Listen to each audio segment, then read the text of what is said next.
தமிழ்நாட்டுல ஊழலா? என்னது தமிழ்நாட்டுல ஊழலா? என்னது தமிழ்நாட்டுல ஊழலா? என்னங்க நீங்க தமிழ்நாட்டுல போய் யாராச்சும் ஊழல் இருக்குன்னு சொல்லுவாங்க?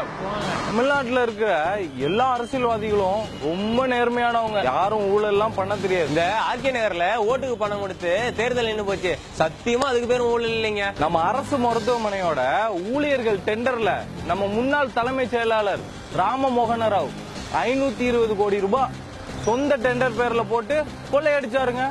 இதுக்கு பேர்லாம் சத்தியமா ஊழல் இல்லைங்க. சாராயம், ஆத்து மணல், கடல் மணல், கவர்மெண்ட் ஜாப்ஸ் இது நடக்கலாம், சத்தியமா ஊழலே இல்லைங்க, ஊழலே இல்லைங்க. சுகாதாரத்துறை அமைச்சர் இருக்கார்ல விஜயபாஸ்கர், அவர் இந்த போலீஸ், உணவுத்துறை எல்லாத்தோடயும் சேர்ந்து பச்சை பிள்ளைங்களுக்கு குட்கா வித்து நிறைய சம்பாதிச்சார்ல, அதெல்லாம் ஊழலே இல்லைங்க.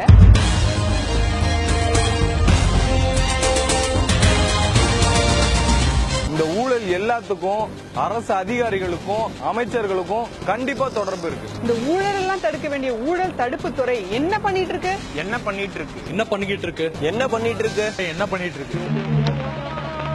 யாரா அவன்? இவ்வளவு அமளிதுமணி இங்க நடந்துட்டு இருக்கு, டம்மியா உட்கார்ந்து ஒருத்தர் மிச்சர் தின்னுட்டு இருக்கான். ஒரு வருஷத்துக்கு இவங்க சாப்பிட்ட மிக்சர் செலவு எவ்வளவு தெரியுமா?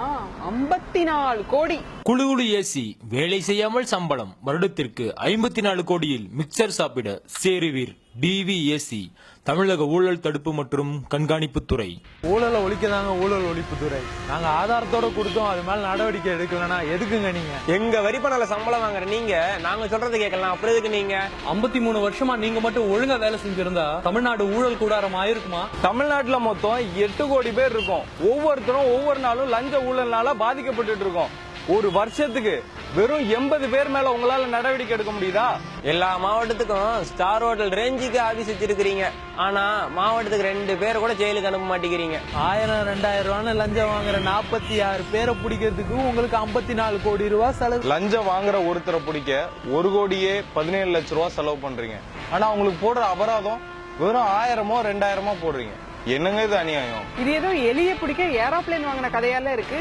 ஊழல் நிறைய இருக்கிற துறை எதுன்னு கேட்டா ஊழல் ஒழிப்பு துறைன்னு தான் சொல்ல போல இருக்கு. நீங்க லஞ்ச ஒழிப்பு துறையா இல்ல லஞ்ச வளர்ப்பு துறையா? இப்படி ஓபி அடிக்கிற துறை எங்களுக்கு தேவையே இல்லைங்க. இழுத்து மூடுவோம் லஞ்ச ஒழிப்பு துறையை. செயலற்று இறந்தவர்களுக்கும் லஞ்ச ஒழிப்பு துறைக்கு அஞ்சலி செலுத்த விரும்புபவர்கள் ஜூலை 30 மாலை 4 மணிக்கு அறப்போர் எக்மோர் அலுவலகத்திற்கு வாருங்கள். இது ஊழலுக்கு எதிரான போர். நாம் அனைவரும் பங்கெடுக்க வேண்டிய போர். இன்னும் எத்தனை காலந்தான் ஏமாற்றுவார் இந்த நாட்டிலே?